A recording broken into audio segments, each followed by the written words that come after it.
Hey everyone, welcome back to my YouTube channel. My name is Shefali and in today's video we are going to discuss class BSc second year का organic chemistry का question paper.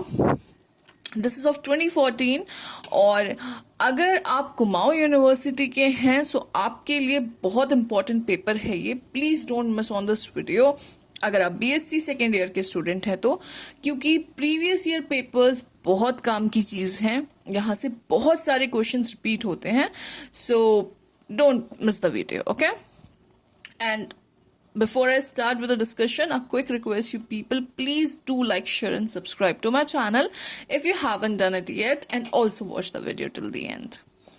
So बात करते हैं आपके organic chemistry के question paper की. जो ये क्वेश्चन पेपर है, क्योंकि कुछ साल पुराना क्वेश्चन पेपर है, तो यहाँ पे जो पैटर्न आपको देखने को मिलेगा डिफरेंट है एज कम्पेयर टू जब आजकल का जो पैटर्न आता है. इस क्वेश्चन पेपर में आपको 3 सेक्शंस देखने को मिलेंगे. सेक्शन ए आपको ऑप्शनल मिलेगा, जहां पे टिक द करेक्ट चॉइसेस होंगी आपके पास. Section B short type questions है and section C long type है. सो सेक्शन ए अब तो आता है नहीं, टिक द करेक्ट आपके अब नहीं आते, तो we are going to skip this one and let's move to section B straight away. So section B का मैं आपको 6 पार्ट्स अटेम्प्ट करने हैं, 6 क्वेश्चंस अटेम्प्ट करने हैं. Out of I guess 10 questions आपको दिए जाएंगे या 8 क्वेश्चंस दिए जाएंगे. आउट ऑफ दोस 10 या 8 क्वेश्चंस आपको 6 अटेम्प्ट करना है. ईच क्वेश्चन 2 मार्क्स का है. So let's start. Second question का फर्स्ट पार्ट है, मतलब फर्स्ट ही समझो आप इसको. How will you synthesise lactic acid from acetylene? This is the first one. Next is aliphatic amines are more basic than ammonia. Why? How are IR spectroscopy can be used to differentiate between inter and intramolecular hydrogen bonding. Then you have the fourth one, write short note on effect of conjugation on absorption maximum in UV spectroscopy.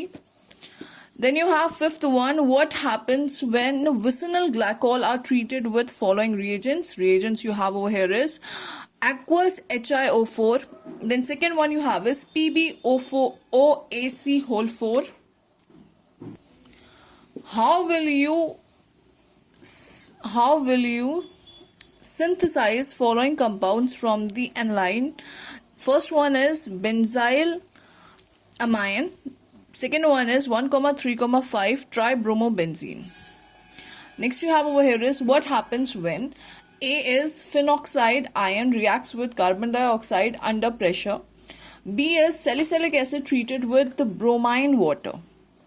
Then you have the 8th question, how will you synthesize citric acid from, ये from होगा यहाँ पे, ठीक है, chrome नहीं from glycerol. 9th is write short note on Wittig reaction. Wittig reaction बहुत important है. Next up is 10th question और ये section B का last question है. Discuss acidity of methylene hydrogens in acetoacetic ester. So यहाँ पे section B आपका खत्म होता है and let's move towards section C. Section C में you have to attempt 2 questions. Each question is of 7 marks. So सिर्फ 2 attempt करने हैं आपने. आई गेस 5 क्वेश्चंस दिए जाएंगे आपको. देखते हैं कितने दिए. So the first question over here is discuss mechanism of any 2 of the following reactions. The first one is Hofmann bromide reaction.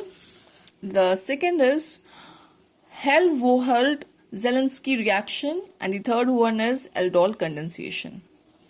Then you have the next question, which is write a structural formula of ethyl acetoacetate. How will you prepare following compound from EAA? This EAA stands for ethyl acetoacetate. पहला है succinic acid. Second है 4-methyl uracil. And third है 2,4 pentanidione. Fifth है write explanatory notes on following. Williamson synthesis है पहला. Second is separation of 1 degree, 2 degree and 3 degree amines by Hinsberg method. Then you have this sixth question, जहाँ पे आपको identify करना है ABCDEFNG को फॉलोइंग रिएक्शंस में। तो इसके लिए आपको ये रिएजेंट्स के याद होने चाहिए कि क्या प्रोडक्ट बनता है। ये सिक्स्थ पार्ट का ही रिमेनिंग पोर्शन है। So I hope the video was helpful to you. Notes इस वीडियो के मैं ज़रूर लाऊंगी, मतलब सेकेंड ईयर के भी नोट्स आपको ज़रूर मैं प्रोवाइड कराऊंगी, बस आप थोड़ा इंतज़ार करिए। And also please do like share and subscribe. Thank you.